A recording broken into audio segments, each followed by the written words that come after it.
What is up, everybody? Welcome back to another quarantined edition of The Madness. Me, my co-host, Jessica Town, we are quarantined in the Northeast, which is really just not that much fun. So we said, we got to bring somebody on who could bring us some happy sights. And who better than the legend himself, our friend, Rob Maaddi, down in Florida, just soaking in the sun. He's out on the porch right now just so we could all see it. Rob, what's going on, man? How are you?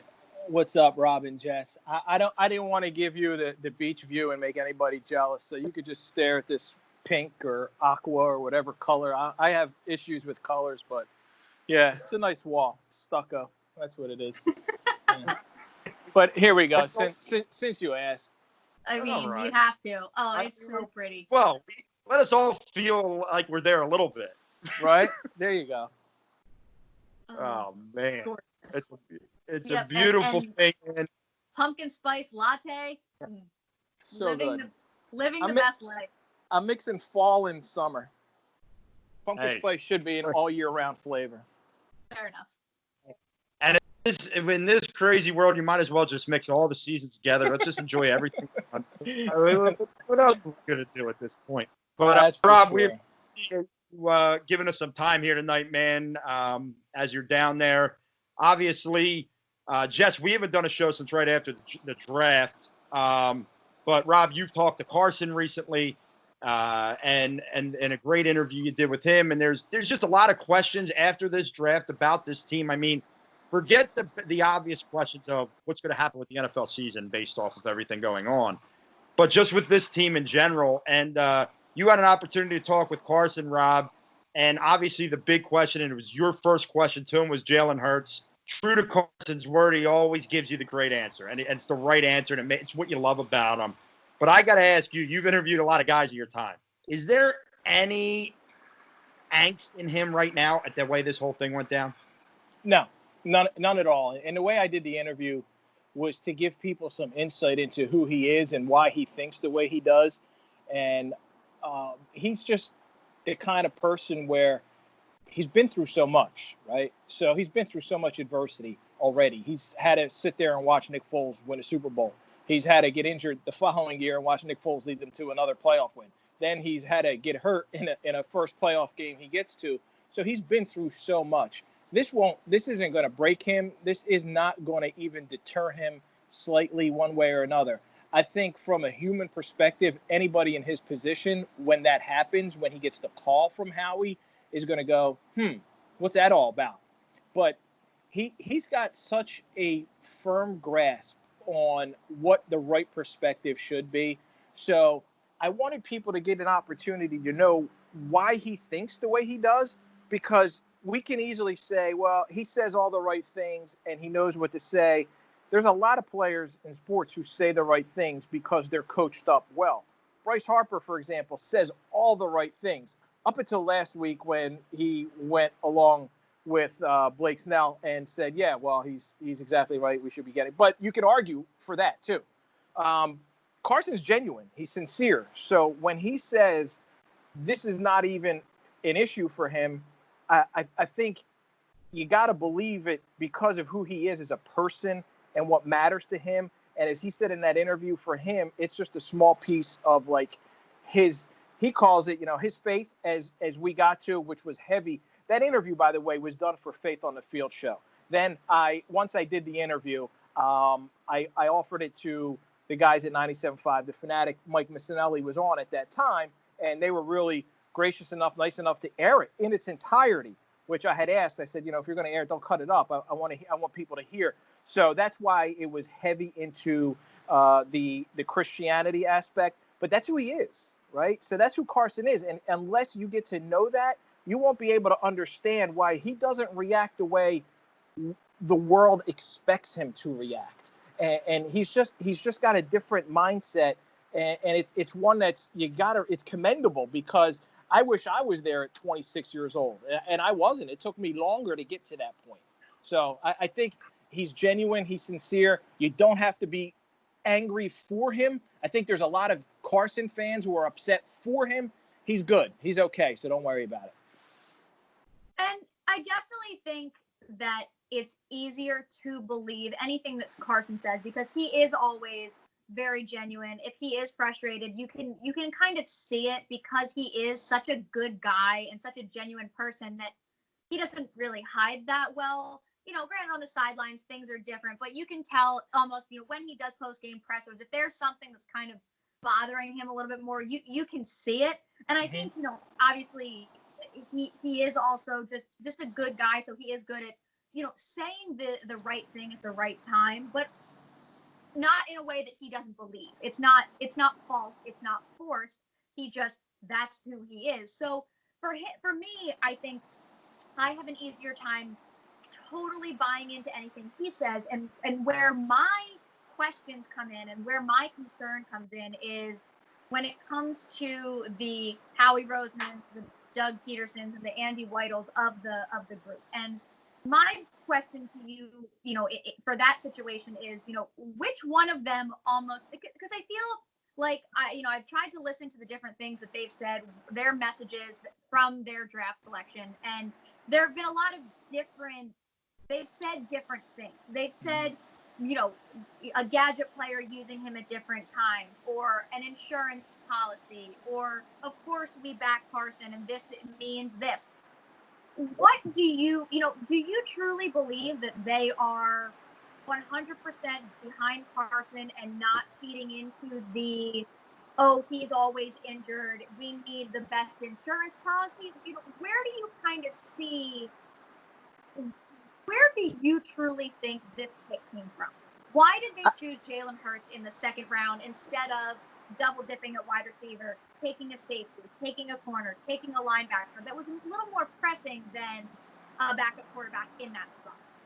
I'll start with one. I didn't agree with the pick. I wanted the Ohio State running back. I thought if you can have a incredible tandem at running back, right, and then you've improved the wide receiver core, then you have an opportunity to play either way. You could play ground and pound, keep the ball away from other teams in November, December, January. You could air it out.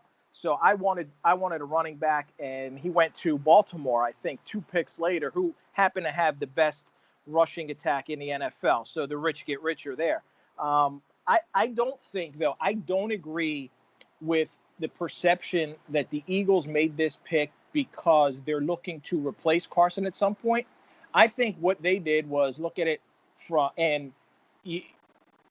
if you go into their shoes, you got a quarterback who, in their eyes, has not been on the field for the most important game of the season 3 years in a row.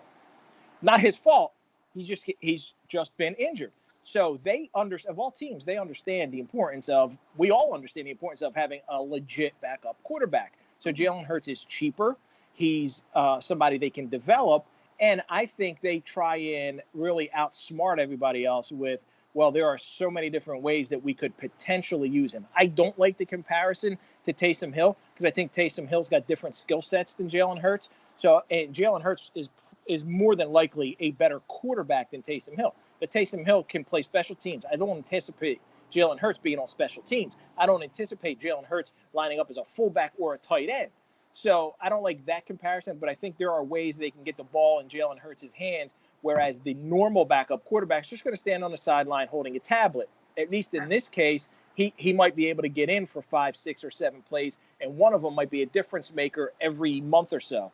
So while I don't agree with it, I can understand their logic, but I totally disagree with there's a segment of people out there who are like, well, this shows that they have no confidence in Carson. No, it's not that they don't have confidence in Carson's ability. It's lack of confidence in Carson's ability to stay healthy. And there's a difference. Ability to perform and win, they're fully on board. Ability for him to start 19, 20 games a season, he hasn't shown that yet, other than 2 regular season 16 games, but then he got injured in the playoffs. Hey, Rob, you kind of mentioned that this was maybe the front office and how we trying to outsmart everybody else. And I said this after the draft. This organization, for years, different regimes, they always seem to have these guys who try and outsmart rather than maybe necessarily do the thing that you should do. I know that sometimes it pans out, sometimes it doesn't. But, like, I even look at the first-round pick. Now, I know a lot of people love and I think Gregor could become something. But I sit there and I look, who's Justin Jefferson on the board, and most people thought that's the way they were going. Is there something about Howie where he almost feels like he needs to say, I told you so, or let me show you, I know how this works? I don't think Howie's going to make a pick just because most people like one thing and he wants to go opposite. I do feel that if you listen to most people, most of the time you're not going to be right anyway. So I can understand that. I thought Jefferson may have been. They just thought Reagor was the better fit for the team.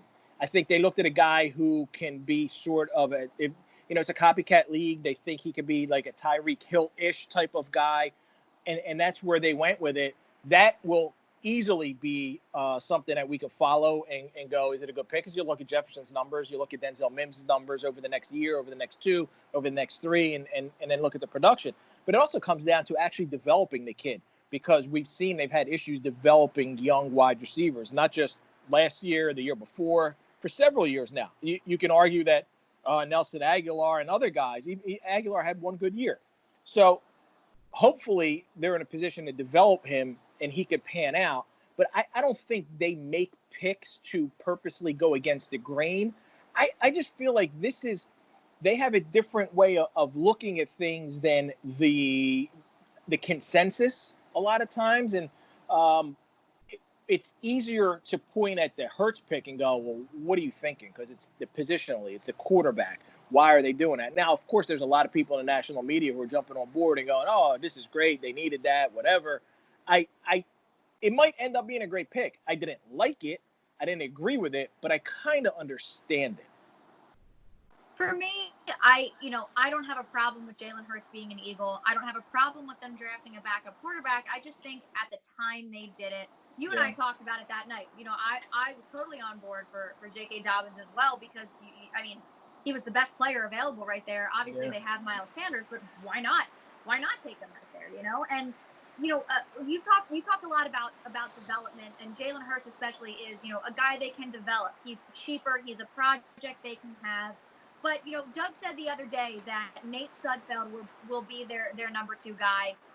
And they also kind of talked about, Doug mentioned that the hardest thing for this offseason program being online is going to be incorporating the rookies and getting the rookies up to speed and making sure that they're ready come, this season. And he expects a lot of the rookies to maybe not dress every week or be ready early on in the season. So, for me, I look at, you're taking a second-round pick, and you're someone who you would love to, in the perfect world that's not in the middle of a pandemic, be able to be a person that can make an impact right away, a person that can contribute right away. A couple of years ago, they took Sidney Jones with their second-round pick, and, they knew he wasn't going to contribute right away. He's still, the jury's still out on him whether he's going to be a major asset to this team or not. And then, obviously last year they have Miles Sanders in the second round, which was great.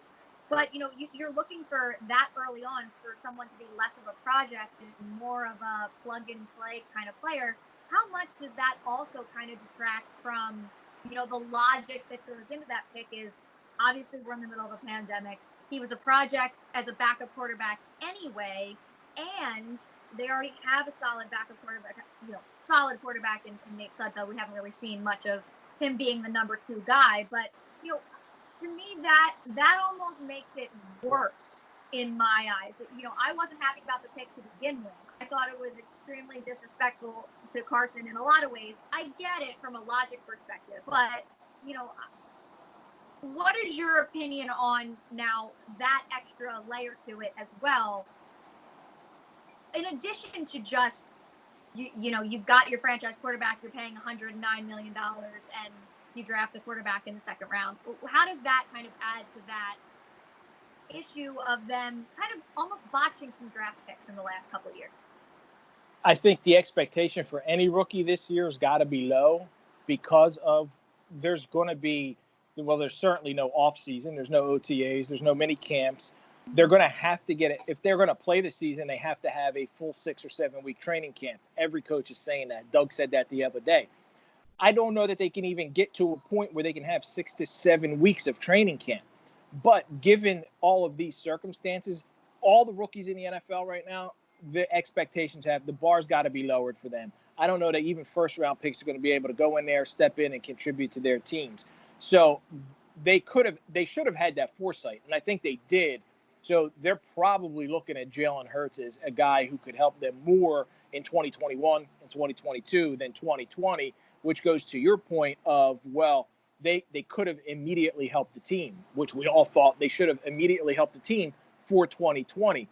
However, what if there is no 2020 season? Now, it changes things. It completely changes things a little bit. But I don't anticipate seeing Jalen Hurts be any kind of contributor if they have a season this year because of this situation. Now, as far as Nate Sudfeld and Doug saying he's a backup, yeah, okay, he can go into the season as the backup because he actually understands the offense and all that stuff.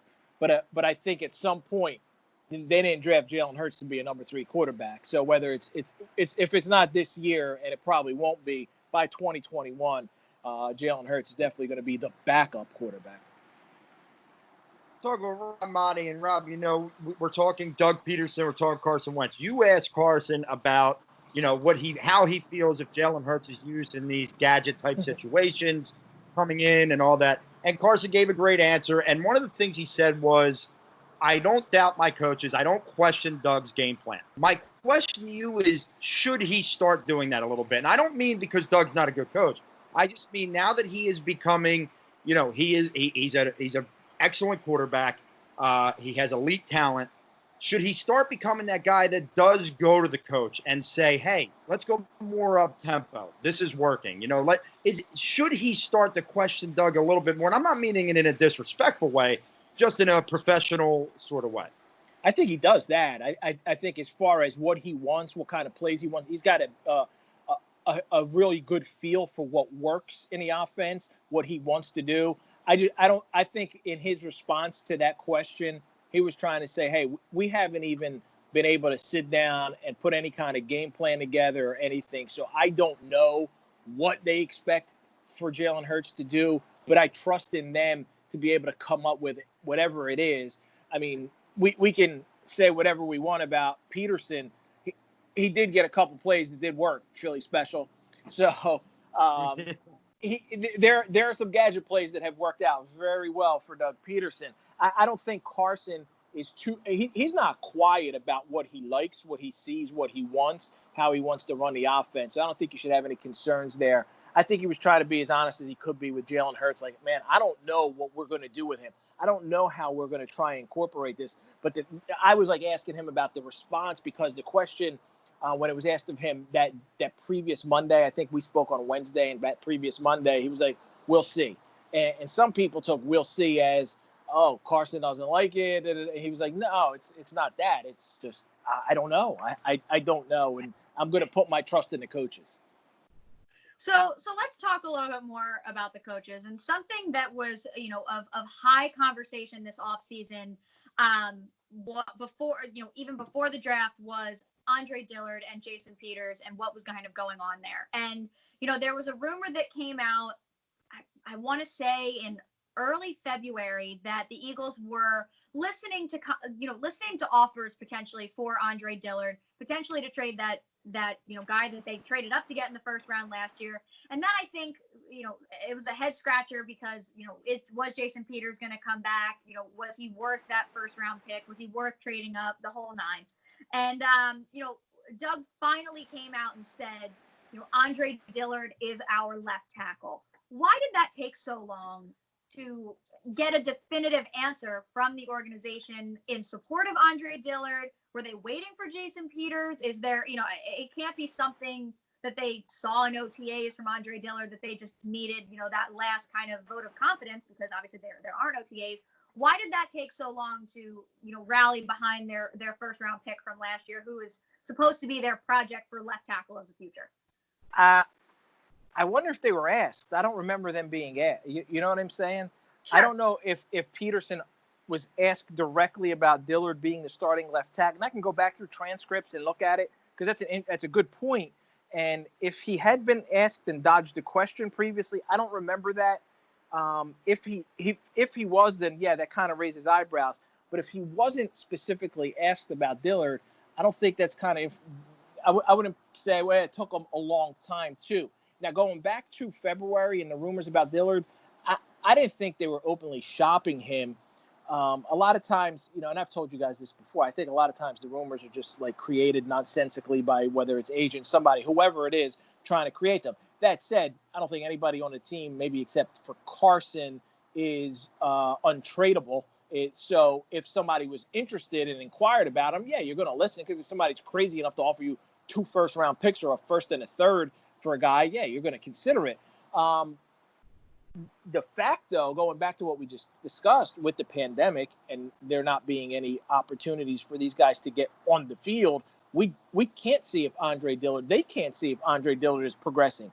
So he's not working with Jeff Stoutland right now. So we don't know, and that may leave the door open. And I think a lot of people have said that would leave the door open for Jason Peters. It makes sense, right? If you think you're going to win in 2020 and Jason Peters is still available, and now you have a young kid who may be slow in developing and has been held back because you haven't had an offseason with him, it would make sense for them then to try and bring in Jason Peters. But as of now, they want to give Dillard all the confidence in the world. So they're not going to sit there and say, oh, okay, we're thinking about bringing in Jason Peters. If they do, it'll be a late decision, I feel, because you could bring Jason Peters in 2 weeks before the season, and he'll be ready to go.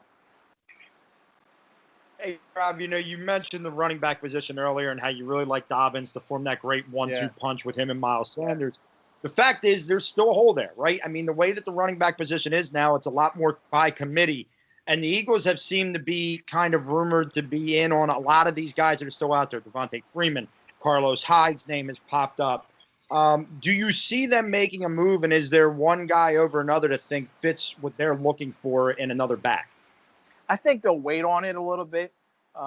This is a kind of thing. Like if you're going to bring in a veteran running back, that might be something that you could wait a little bit longer on. You go back to 2017. This may have been right around the time where they brought in LeGarrette Blount. I think that was a May decision. It could be something they wait on in June. Of course, they're not out there, so we can't see what Boston Scott looks like right now. But I obviously would have loved to have Dobbins on this team. I just think having a tandem like that with Sanders and Dobbins could have been so beneficial to this offense. And they didn't go, you know, I'm kind of, you know, you got a JK, and it would have been always thinking twice. Do I have to put J period K period, or is it just JK? So I don't have to write that or worry about it. So I'm happy there. Speaking of guys with initials, this week on my Faith on the Field show is a guy you guys are very familiar with, in that you wish he was here in Philly rather than in Seattle, DK Metcalf. So I spoke to DK, and he's going to be on my show. And when I mentioned, do you have any idea, like, do you have any clue how Eagles fans, like, I can't do a show without hearing your name 10 times, and how he botched that? And he's like, he played it politically correct. He was like, I don't know anything with the Seattle Seahawks right now. Smart kid. Yeah. Smart kid. Yeah, All but right. J.J. Arcega-Whiteside had 10 solid catches last year, so you should be happy about that. Excellent. Great. So great. I did. Have you seen the current memes that are out right now that are my plans, and it's a picture, and then 2020 with the picture? You know who I only saw one. You know who from? Who? Tom Brady. Of course. That's Obviously. it. Yeah, that's all I saw. Well, okay, I don't pay attention to much else. Yeah. But there's one that I saw the other day that said my plans, and it was a picture of DK like with a phenomenal jump ball catch, and then it was like with 2020, and it was the picture of JJ Arcega-Whiteside with his mom holding the umbrella over him at training camp, and I was like, I just gotta keep scrolling. I gotta keep scrolling. I thought it would be the picture of him dropping the touchdown pass against the Lions that would have won that game. Yeah. No. That would be bad. You know, there were some options. Okay, my last big question for you, this is the last one that I have. Do you think there's an NFL season in any capacity? Starting on time, starting late, is there a season? I'm more hopeful about the NFL than Major League Baseball. Okay. Because the NFL has the benefit of time. They can wait till even November, right? And start a season, maybe have a 12-game season, whatever it is. I'm very I'm more hopeful, more optimistic about the NFL than I am the other sports, just because they have the benefit of time. I don't anticipate fans at all, not until there's a vaccine or whatever. So, but I'm hopeful that there is going to be an NFL season so I can cover the Super Bowl in my adopted hometown of Tampa. With your best friend, Hey, Tom Rob, Brady. I might not leave. Yeah. I might just stay till the Super Bowl. might as well at this point, right? I got to be back in the Northeast. Hey, have you by any chance, I know you're down there in Florida, but have you by any chance been able to catch any of the Last Dance documentary? Zero. Zero. Yeah, I haven't watched television at all. Okay. And it's very liberating. It's pretty Okay, cool. that sounds spectacular. Yeah, I haven't watched anything on TV. No sport. All I ever watched was sports anyway, if it was on. And then I don't even know what channel Last Dance was on. So I just didn't watch anything. No. Yeah, no, and you know what? The only reason I asked you was because you've been around sports a long time, and getting to kind of see this inside of Michael Jordan that most of us haven't seen before. I watched it, and the whole time I'm thinking, man, what happened to today's athlete? Like, there's no killer instinct like that ever. And granted, it made Michael Jordan almost look psychotic at times, but it just seems like it's such a different mentality between what he did, and maybe it's just he's the outlier, and it's not that different from back in the day till now. But have you seen a change in the athlete's mentality from maybe when you first got into business till now?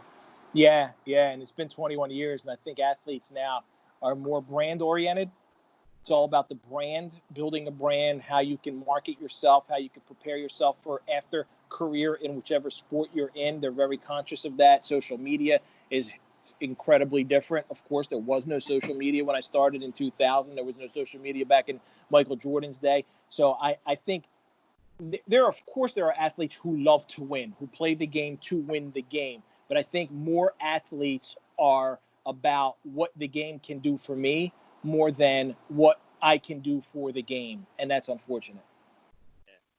Hey, Rob, why don't you let everybody know where they can catch Faith on the Field, anything you're doing right now, so we can hear the great interviews you do. Yeah, well, Faith on the Field, you can just go to faithonthefieldshow.com.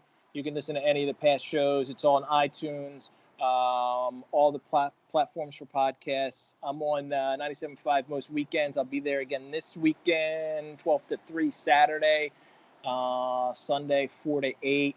And just follow me on social. Let you know I'm doing a commencement speech on Friday, virtual commencement speech. Can't wait. I already did it, so I recorded it. So I know it went. It's done. It's good to go. It's pretty cool doing stuff virtually now. You know, you can stand there in a jacket and tie and shorts. You know, so pretty cool. Well, Rob, listen, man, we appreciate you giving us a few minutes, and enjoy the family down there in Here you go, guys. One more time. Oh, you're killing me. Absolutely killing me. I missed the sunset, though. All right. Have a great one, guys. Thanks for having me on. Appreciate it. Take care. You got it. Bye-bye. Bye-bye. That was Rob Maaddi, bringing some great information on Carson Wentz, on the Eagles. Do you hear Rob my dog? Just time out in that. Pause. I didn't even want to break up the interview, but could you hear my dog going completely psycho? No, I never heard. At one point, she came back here and knocked a bunch of stuff down. Joe crawled behind me. He was trying to fix it. He was army crawling behind the chair at one point. I saw Joe sneak behind you. I was like, "Look at that, man! He's trying his best not to be seen." I see the dog's back there, isn't she? Oh yeah. She's being an absolute terror right now. This is what he was doing this earlier when I was on a Zoom work call as well, like army crawling behind the chairs. Things you have to do now working from home. But anyway, continue what you were saying.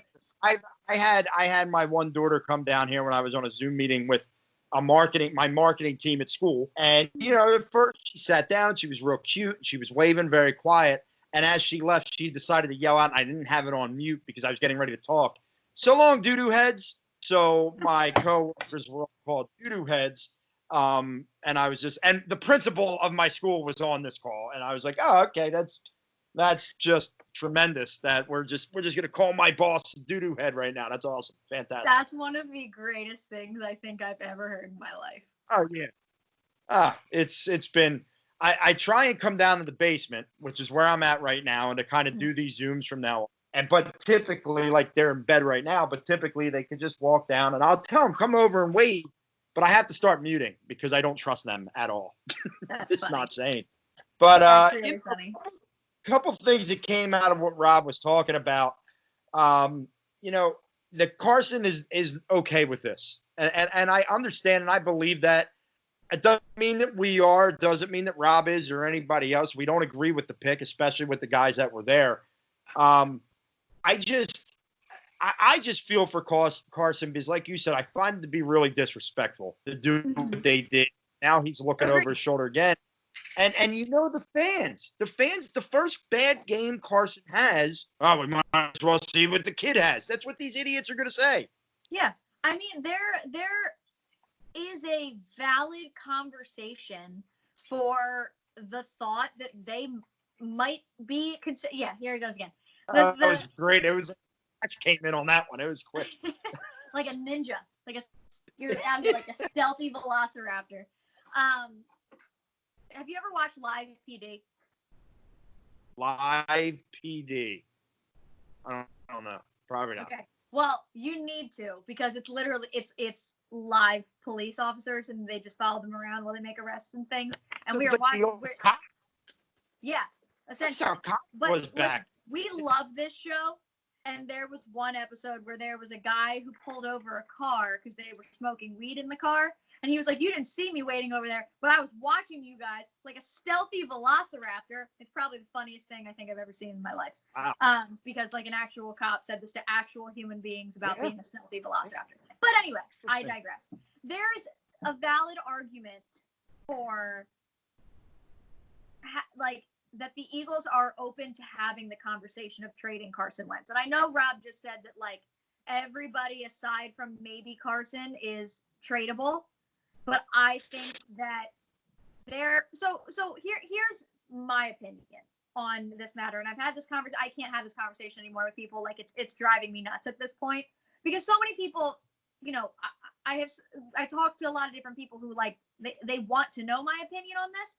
So I've had to rehash this, but I also have friends that are Patriots fans or, fans of other teams that are like, oh, well, I want to know what you think. And I can't hash it out with these people sometimes because they're Patriots fans and the other fans, not all right up here.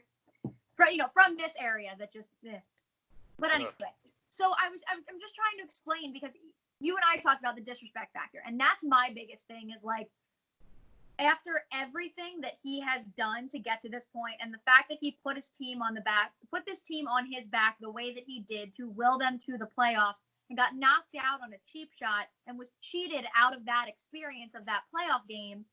And this is how he's repaid. To me, that's extremely disrespectful. And I don't like that at all by the Eagles organization.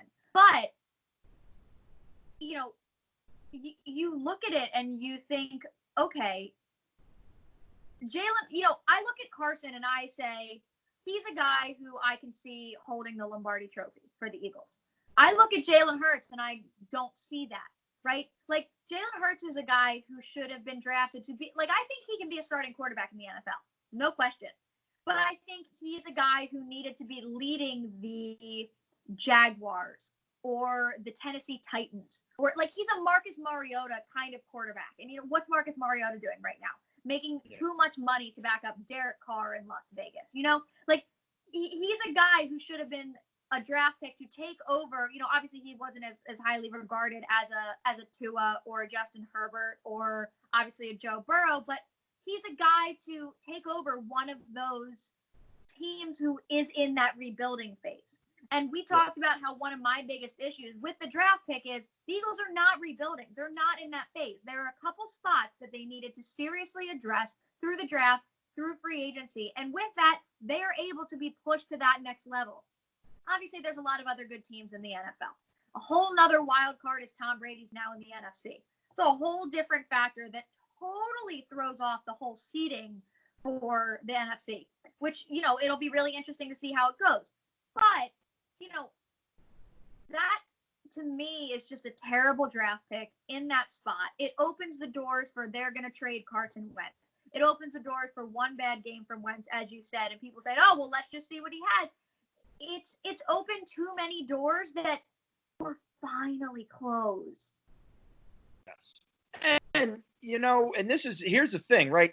Jalen Hurts is a developmental project. He's not ready by any stretch of imagination. So not ready to be a starter, but also not ready to be a backup. So their argument that he's an insurance plan is an invalid argument, because if Carson Wentz was to get hurt this year, especially with no mini camps and everything else, Jalen Hurts is going to come in and we should just automatically believe he'll be successful. I mean, one thing I think Carson always benefited from was having that veteran behind him to help. I mean, and I'm not saying they should have re-signed Josh McCown. I understand why you got to move on from that. I mean, guy's 40 plus odd years old, but he tore his hamstring clean off the bone. Johnny. Yeah, but now you're telling me your insurance policy is a rookie who's never played in the NFL and is seen as a developmental project at the quarterback position anyway. So it's just and look, we've harped on this and we don't want to spend all of our time on Jalen Hurts, but it just, to me, and Carson, I think, is just too good of a guy to, and I agree that's probably not going to affect him because of how he is with his faith and everything else. But I do think, and I probably didn't word the question right to Rob when I talk about him questioning Doug Peterson. I do think I'm sure he says what he likes, but I think he needs to be a little bit more abrasive with it. I think he needs to be a little bit more like Doug. And I know that's not who he is, but look, I heard this talk. Missinelli was talking about this today, or Anthony Gargano was. Doug Peterson is a great leader of men. You cannot question that about his coaching ability. He knows how to lead men. As an X's and O's guy, I'm still the jury's out with me and Doug Peterson. I know the Philly special was great. Who made the call? He was going with something else. Nick Foles walked over to him. He was going with something else. And hey, look, you got to be a coach. You got to go with it. He went with his gut. His player told him. I'm not saying Doug's a bad coach, but as an X's and O's guy, I think there needs to be more questioning. And it's time, I think, for Carson to take that next step. I'm not saying he's Tom Brady, but how Tom Brady does it, how the great quarterbacks have done it. Like, hey, no, we're going to do this. I don't know if Carson is that kind of guy or if he's done that at this point. I don't disagree with you, but I do think now I hate myself for even going here. But keep in mind, that was one of the points in Joe Santoliquito's article way back when, was that Carson was, he referred to him as a bully, which I think was a little bit too much. But the point was he would be very vocal about what he wanted and didn't want, what he liked and didn't like, and there were dialogue discrepancies and there were back and forths had. Now, granted, this was right after Frank Reich left, so with Frank Reich was the conversation. Actually, wait, no. This was last year, so it was with Mike Groh. Yes. Right? Yes. So, in having that conversation. Now, you and I both have our opinions of Mike Groh, and there's a reason he's no longer the offensive coordinator of the Philadelphia Eagles. However, I don't think Doug would be, immune to that. You know what I mean? I don't think he would be excluded from that conversation if Doug really did kind of, because remember there were some rumors that Doug was kind of taking over more and more and more as the season kind of went on. He was running more of the different drills and practices. He was working with the receivers, and he was working more with the offense and doing some more of that stuff that kind of alluded to the fact that people were inside were also kind of out on Mike Groh and whatever. But I think that I don't think that hasn't happened, but I think we're never going to know. No. That's not something that we're ever going to know. I just think, I think it will go a long way for them to allow Carson more of a say in the offense, especially with the way everything is going and the Jalen Hurts drafting. Listen, I said this on the other show on Party on Broad earlier when we did the schedule, broke down what we thought our records were and everything, and I said we went into what was considered one of the biggest off seasons with a lot of questions, and frankly, COVID-19 excluded, there are still a lot of questions surrounding this team. We talked about it our last episode. They'll do one thing that tells me, are they looking to just go to the future? And then they do one thing that tells me they're trying to win now. Like they draft all these wide receivers, these young wide receivers to build with Carson, but then but may not be ready in year 1 or 2. But then trade for Marquise Goodwin, which is a veteran guy that you're really probably only going to have for a year. So are you trying to win now? I am as confused about this team. Now, granted, when I went through the schedule, when you do the whole wins and losses, I have a guess that you had a 16-0. Mine was at 10-6. I was a little bit more on the negative end compared to you, I guess. I thought I was pretty positive with my 10-6 ranking. But I just think that there are still too many questions with this team. And now, when you bring back in that COVID-19 and this no off season, and Aaron Moorhead having to do all this virtually, and all the new offensive coaches, this is a scary year for the Eagles. Like and every year that goes away is another year you're wasting of Carson Wentz. And that is my concern with this team. Yeah, and I think I think there's so much more that goes into it than people think about. Again, pandemic aside, there's so much more. There's so much, the NFL has been turned upside down a little bit this year by some of the movement of players and some different things. And Phillip Rivers is an Indianapolis Colt. What the hell is that? And no one's talking about it. That's what COVID-19 done. You're not even talking about these things. Like outside of Tom Brady being a Tampa Bay Buck, no one's talking. Like it was like the DeAndre Hopkins news just kind of fizzled. Like he got traded for nothing to the Arizona Cardinals. Yeah, like it's so weird. And there's, if the season starts, and if it starts on time, we're going to turn on that first Sunday and be thoroughly confused with who is where because none of it's going to make sense. And I was talking to Sam about this on our last episode of Babes on Broad. We did a schedule breakdown and just looking at it, like, say what you want about any other team in the division. The Giants are still trash. The Redskins are absolute trash. And the Cowboys are going to go 8-8 no matter who they play. It doesn't matter who they play. They're going to go 8-8. It's just, I think it's in all of their contracts that they have to go 8-8. But, at the end of the day, they all also still have new coaches. Does Dak even want to play football for the Dallas Cowboys? Like, who knows what's going to go on there? I tell you what, and I know you don't. I know your feelings on Dak. If I was Dak, I would say screw you because what they are doing to him, it's egregious. It's ridiculous what they're doing to Dak Prescott. I don't understand it at all. I don't understand it at all. I don't disagree. For a guy who's been as weirdly enough, I think we watch First Take every day, and Max Kellerman said something last week that I actually thought was really interesting. Dak has been what? Excuse me? I know. Max Kellerman, shocking, right? Something interesting? Okay. Yeah. Interesting. Something that I actually agreed with. Dak's been good, and he's been consistent. He's been healthy. He's been consistent. He's been serviceable. But his ceiling of eliteness is not even remotely close to where Carson's ceiling of eliteness is. Agreed. But you still need to pay him because at the end of the day, you don't have any better options, and he's still going to be serviceable, consistent, and healthy. And to be really honest, I'm so sick of listening to conversations about Dak Prescott's contract.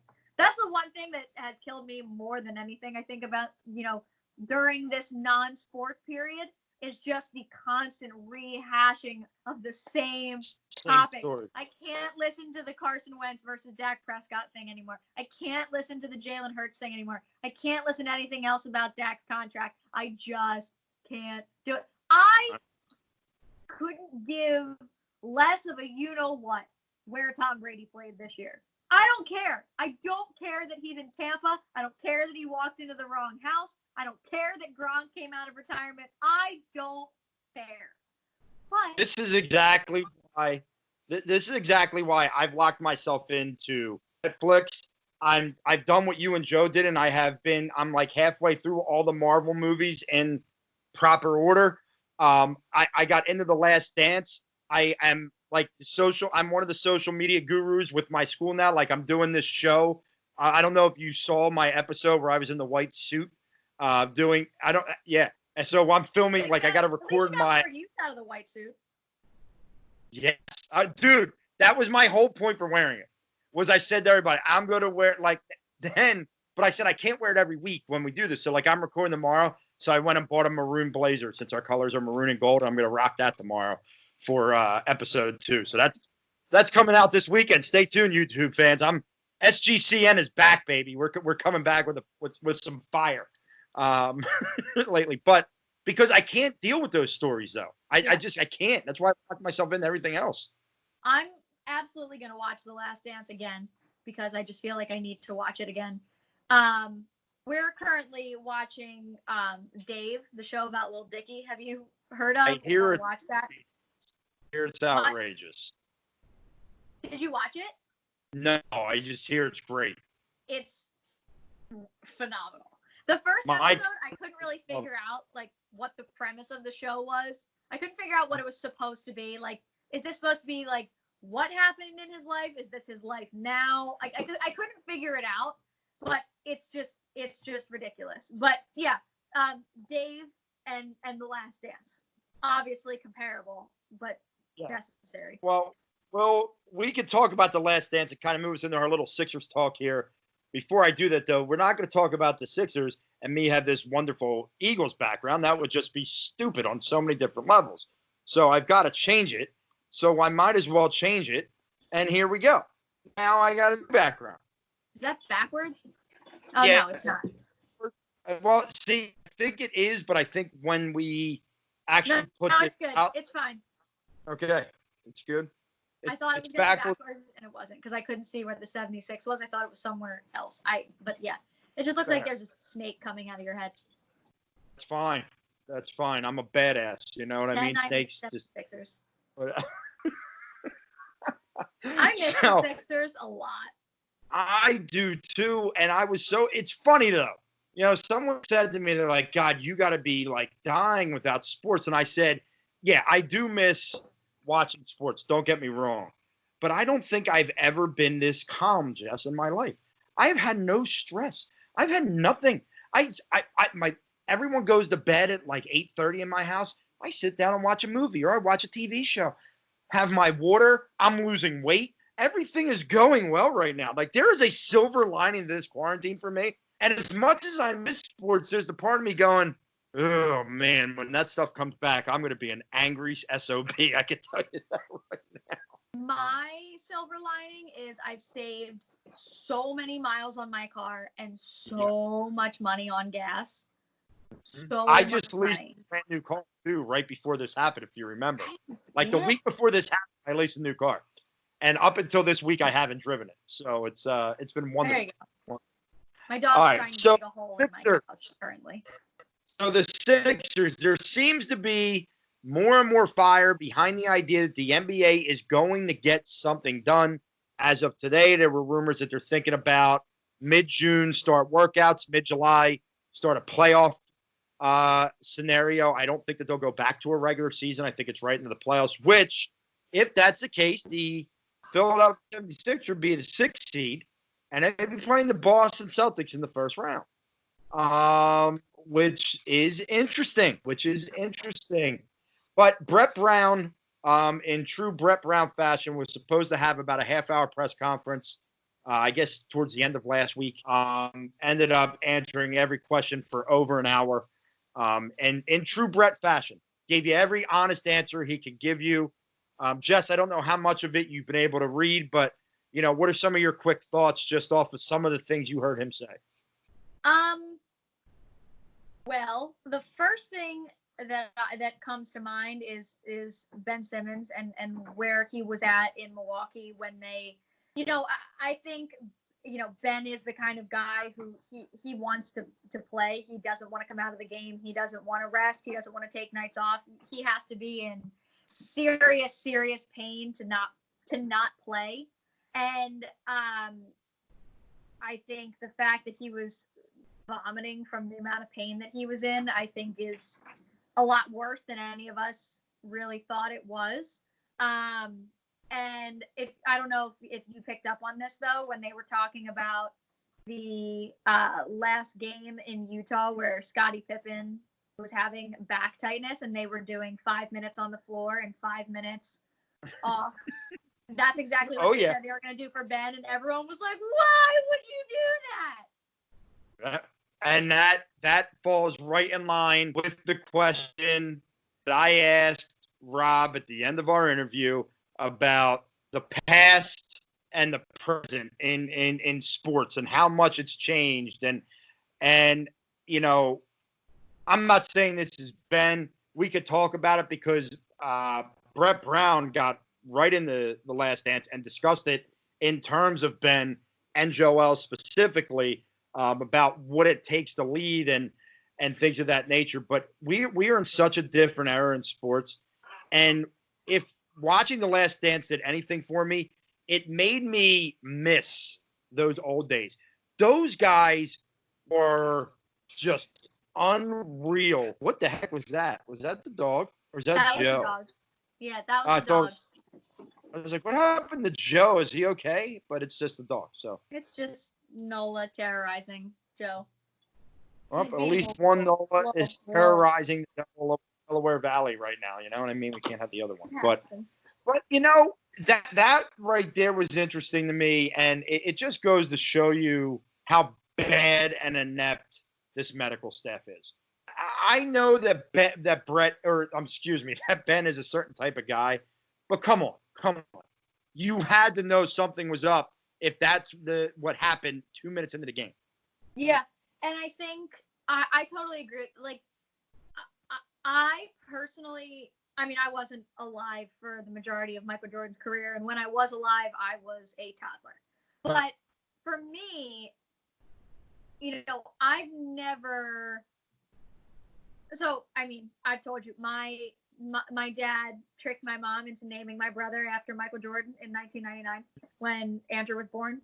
My mother was tricked into naming Andrew after him. And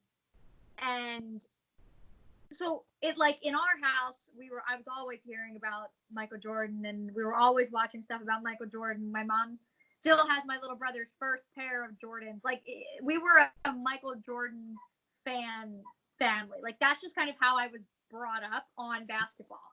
And when I was little, obviously it was the Allen Iverson era. So I was brought up on, Michael Jordan's this, enigma of this basketball god. And then, the Sixers had this awesome guy, Allen Iverson. So, like, that's kind of how I grew up. And I never really understood it. And obviously, being into sports as I am, I've seen enough, but I didn't know the majority of how deep some of this went. And to me, Michael Jordan, I was brought up to believe Michael Jordan is the greatest of all time. They just don't make them like that anymore. I don't care who you think is the best player of all time. They don't make people like that anymore that can make a problem out of nothing and use that to drive. People are like making jokes about, the scene from The Office where Ryan comes back after committing fraud or whatever, and he's like writing in the list all the people who wrong him. People have been making jokes about that being Michael Jordan, but like the fact that you can just take someone walking by you in a restaurant not saying hello and being like, I'm going to drop 50 on your team tomorrow, make something of it, and doing it. Mm-hmm. Well, I look at the kid from Washington who scores 36 against them, and they do a home and home, and then he scores 37 in the first half of the next game. The kid didn't even say anything to him, but that was all, like, his mentality, and that's what, he was afraid that most people, and I think there are some out there, were going to watch The Last Dance and be like, oh my God, he's such a jerk. I love him more. I love that thought he that was that. amazing. I love that he was so tough on his teammates that they literally punched him in the face, a la Steve Kerr. I love that he knew his teammates. He knew what he could do to Dennis Rodman and what he couldn't do to Dennis Rodman. And everyone says, oh, well, you don't have to do that to win. Well, guess what? You need an alpha. And you need an alpha that not only demands you to be that great, but you go out and do it yourself. Like Jimmy Butler's an alpha, but Jimmy Butler doesn't have the pedigree that Michael Jordan gave himself. So it doesn't necessarily always work off. But I think part of it, and this is why I was a Chandler Fry, whoever that jackass was who started running his mouth. Oh, Michael couldn't play in today's day and age. You want to know why? Because the players are too damn soft to understand what it takes to make a champion like that. I mean, nobody is like, look, I always thought I like LeBron. LeBron's number 2, but LeBron will never surpass Michael because he will never have that mentality game in and game out. Because as Rob said, it's about the brand anymore and what the game could do for me rather than what can I do for the game, no matter what they say. I think you can end the argument here. I've seen a lot of clips of Michael Jordan in my time, and never once have I seen one of him picking up the ball and needing to take more than 2 steps without dribbling again. Just saying, that's the end of the argument right there. I'm telling you, that documentary was so well done. I was such a huge fan of it. And I'm actually, ironically, it's on right now. The last episode is on. They just won, and they're doing their last championship parade. It was incredible. And look, we just said it. There is no other Michael Jordan. But right. I really deep down hope the leaders of the 76ers, of Ben Simmons and Joel Embiid, see what he had to do and try and harness some of that, especially Joel Embiid. And I say that because I've seen Ben in moments in crunch time, D up, and have that look in his eye like you're not going to stop me. It's not nearly enough. We know that. We've had that conversation. But Joel, the way Joel sulks on the floor sometimes is just downright irritating.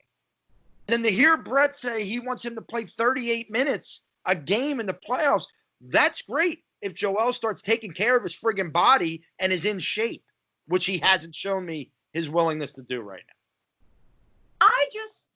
I feel like, my personal opinion, I think everybody harps too much on Joel Embiid's in shapeness because we don't know what it's like to be 7 feet tall and like what that entails. Now, granted, are there choices that he could probably make as a 26-year-old to take better care of his body? Sure. There are choices I can make in terms of food and snacks to take better care of my body as well. I'm not a professional athlete, but you know what I mean. But I just feel like as a whole, there are a lot of people on Sixers Twitter that have a lot to say about Joel Embiid in that respect that really, really shouldn't be talking about anyone's health stature. Fair. But my point with Joel is, if you want to be the star, if you want to be the guy that he says he wants to be, you've got to do everything. And that means making sure if your coach wants you to play 38 minutes, you can go play 38 minutes. We had an interesting debate the other night. I was on Party on Broad with Chris, and then Austin came on with us, and we were discussing Brett Brown and his future. And Austin kind of put it this way. We all think that Brett's gone. We all think that if this season ends and they don't come back, and even if they do come back outside of a finals appearance, Brett Brown is probably gone. He said the only way he could see him coming back is if Al Horford is gone. They can't have both of them here because Brett's style doesn't fit having Al Horford on the court. And I said, what I will be interested to know is, I personally believe Joel and Ben feel indebted to Brett Brown. I think they love Brett Brown. I think Joel Embiid specifically is the reason Brett Brown was not fired after last year. I think Joel said, no, you're not getting rid of him. That's you know what I mean? Now, I don't know if they do that again this year, but to me, you better, as this organization, because as bad as it is, and it's a terrible, terrible organization right now, if you're going to make that decision to get rid of Brett Brown, you better talk to Ben and Joel first and make sure they're on board with it. Because if not, you're now ostracizing your 2 stars even more.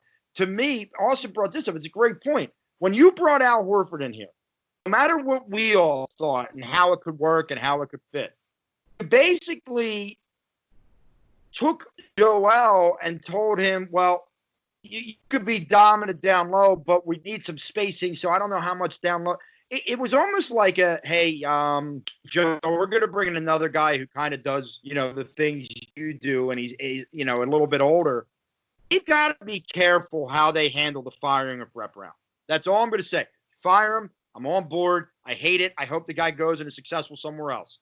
But you better be careful how you do it with your stars, because they aren't Michael Jordan, and they're going to react probably negatively unless they're in on the decision of some sort. I don't disagree. And you and I have talked about how Joel Embiid feels really responsible, and has talked about how he feels really responsible for a lot of different people in this organization who have lost their jobs or, what have you at different points because of, what it took him to get to where he is now. And if he doesn't continue to surpass expectations, other people that he values are going to lose their job. And, there was also a lot of discussion, and I don't think it was all as serious as it was made out to be, but I definitely think there was some truth to the fact that, guys that Joel Embiid was really close to, he was really close with Jimmy Butler, even though when Jimmy Butler was here, everyone talked about how much they hated each other, but, that's neither here nor there. But, him and Jimmy Butler were really good friends. Him and JJ Redick were really good friends. Him and TJ McConnell were really good friends. A lot of those guys that he was really close with are not here anymore. And they're not here. And if the one person he has left is fired without him being consulted, there are going to be some issues. I don't doubt that Joel wants to spend 20 years here. I don't doubt that this is where he wants to play his career. I don't doubt that at all. And I don't doubt that he would win a championship here and he will give every ounce of everything he has. But, that doesn't mean walk all over him. No, he's still one of the, I would venture to say easily top 3 at his position in the game right now. Yeah. Top 8, 10 across the board in the NBA in terms of dominance and the skill that he has for his height, his size, and what he can do. That's not just someone you're like, yeah, he's replaceable. Right, and you said it. They get rid of all, but then they don't do anything. They knew, and this goes beyond Brett, okay? And this is where my issue is with Ellen. They knew who Joel was as a player. They knew who Ben was as a player. They knew that the best way to build around them was shooters. And then they totally ignored it last offseason. They brought Josh Richardson. Yes, Tobias Harris was here, but, Tobias is better when he has space, but if he's the only shooter, he's not getting that space. So I'm going to pose a poll question this week, okay, from the Twitter page, because I think it's an interesting one, because there's rumors out there. There are so many people who hate Brett Brown, they just want him gone. If you had to deal with Brett Brown another year, but guaranteed that Al Horford was shipped out and Buddy Hield was shipped in, are you in for it? I am 100%. Oh, yeah. Like, I'm 100% in for dealing with another year with Brett and seeing if he can make, because Brett has a seat. Brett can't go off of his style, which is his biggest problem. He has his style of play. They can't run it with this team. It's not good enough to do it. You can't. You just can't. They don't have the shooters for it. So that's where your issues come in. So, I'm curious how people will respond to that. I think it's an interesting thought for sure. But I also think, I do think there's a really good chance that this could be a Mark Jackson to Steve Kerr, Dwayne Casey to Nick Nurse kind of situation. You just need a change. You need a new voice. You need something different just to give you that little extra lift. They better make the right hire if they go. And that If you fire Brett, fine, but you better do something right from this organization because they're not doing anything right. And do you trust that? No, but I've heard this. Take it for what it is. I have heard that a certain college coach does not want to leave his position. However, if it was the Philadelphia 76ers that called him, he would put a serious thought and you might be able to pull him away. And that is Jay Wright. That is the coach of the Villanova Wildcats. And that is one of the only guys that I hear the name of and think, oh, I kind of get excited by that. I'm sorry. I don't get excited by Mark Jackson. I don't get excited by Ty Lue. I don't get excited by Jason Kidd. Those guys don't excite me as the next coach of the 76ers. Jay Wright would excite me. Jay Wright would absolutely excite me. He's a leader of men. He's a leader of men like Doug Peterson, but he's got the X's and O's on top of it. He knows how to put his players in position to win. Huh? Would that translate? Look, there are guys that can't do it. There are guys that can't do it, right? And we've seen it. We've seen John Calipari try it. We've seen Rick Pitino try it. And what has happened is they've gone back to college and been successful getting star after star after star after star, right, at their programs. Jay has built his team at Villanova without getting those top recruiting classes, right? Jay finds a player's strength and plays to it. And I do believe that Jay Wright is a smart enough basketball guy and has enough savvy and moxie and the ability to coach not the best of the best, that he could get, the most out of these guys, out of a Joel Embiid, out of a Ben Simmons. And he's not going to push Ben to shoot. Like, I don't want a guy to come in here and start yelling at Ben to shoot. It's not going to help. Ben's only going to shoot when he wants to. You all need to know that by now. He's not going to shoot until he's ready. It doesn't matter if Phil Jackson came back to coach the Sixers and told him to shoot. He's still not going to do it. I would support that. I support Phil. After watching this series, I support Phil even more. Mm-hmm. I definitely support that option. Only if we got 70s dropping acid Phil Jackson. That's the only Phil Jackson I want here. I don't know why they felt the need to just throw that in there. Like, I don't know why they felt the need to just toss that in there about Phil. It was awesome. I mean, yeah, I don't disagree. Jess, everything about that was awesome. There wasn't one thing that wasn't awesome. I agree. Jess, before we get out of here, I know you're watching Live 911 or whatever it is. What's it called? Live PD. Oh, Live PD. Excuse me. You're watching Live PD. Is there anything else you're watching that is actually worth my time? I know Dave. Dave's good. Every single episode ever of Law and Order SVU is on Hulu, which I learned that today or the other day. So that I've absolutely been watching. Let's see what else. If you haven't watched the Great British Baking Show on Netflix, I highly recommend it. The food is delicious looking, and it just makes me want to bake things. Also, they all have accents, which is fun. But no, I mean, I definitely recommend watching that just because it's a nice, like, lighthearted show. I'm good. I really struggle starting new shows or watching things. I don't like watching new movies. I don't like starting new shows. Getting like not knowing what's going to happen. And I realize that's kind of like the point of movies, but not knowing how it's going to end and not knowing how it's going to all be resolved gives me a lot of anxiety. And I don't like feeling like I may be wasting my time by watching it. Granted, I mean, we're all just wasting time trying to get through the days these days, but that's really kind of how I feel about things. It makes me really nervous. Like, it gives me a lot of anxiety to watch movies I've never seen before or shows I've never seen before. So anytime Joe's like, you want to start this show? I'm always like, okay. Yeah. Another good show, right. though. Have you watched, so I didn't watch all of this, but Joe and my mom both watch it and really like it. It's called Manifest. I don't know if you watch that. Was that on Hulu? It's on Hulu. I watched the first episode. I'd like to get back to that. That's a show I want to watch. The other show I want to watch, I think it's on Netflix, is the one about Waco, Texas, and the whole cult thing that took place there. I heard that was really good. But I've seen supposed to be good too. Oh, watch that whole thing. I watched the whole thing in like 3 days. It's the OC meets the Outer Banks. Did you watch the OC, or was that before your time? No, I've seen some of the OC. I didn't watch all of it, but I've seen some of it. Seen some. You've seen some of true great television?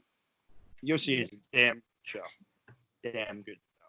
But no, I saw some good movies. Just Mercy. Oh, really good. Michael B. Jordan and Jamie Foxx. Excellent. The Two Popes. Very good. Very good. Older. And like I said, I've been watching the Marvel movies as of late. But guess what, Jess? This is the exciting part. The girls have a new love.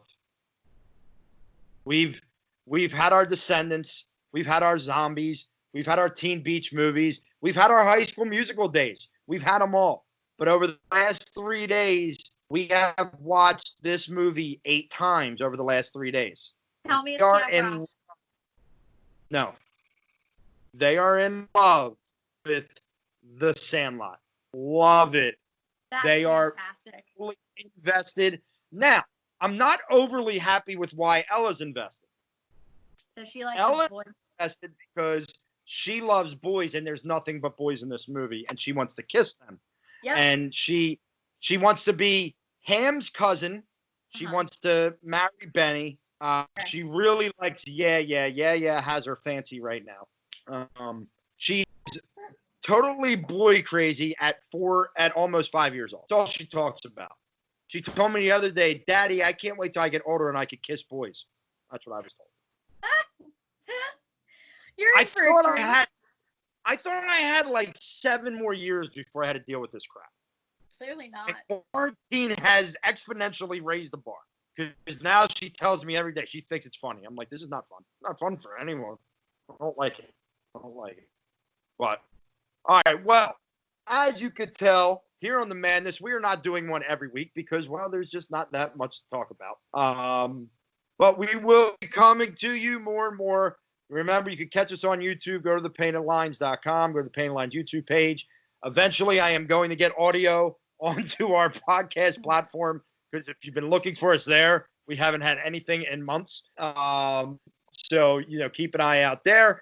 Jess Babes on Broad is rocking, doing great stuff. Every time you post a new recipe, if I was actually a cook, I'd make it because it all looks delicious, but I'm not a cook. And me with Mr. Crockpot over there on Party on Broad. We're just having fun with some things. We got a couple more things popping up. By the way, vote for me. I'm in the semifinals of that damn best all-around team. I still don't know how I lost the one matchup with the team I put together, Jess. It pisses me the hell off that I lost that matchup. But I am back, and I'm rolling. So just keep voting for me. All right. I will. I promise. So, Jess, we'll talk to you soon. Sounds good. Embrace the madness, everybody. Have a great couple of weeks.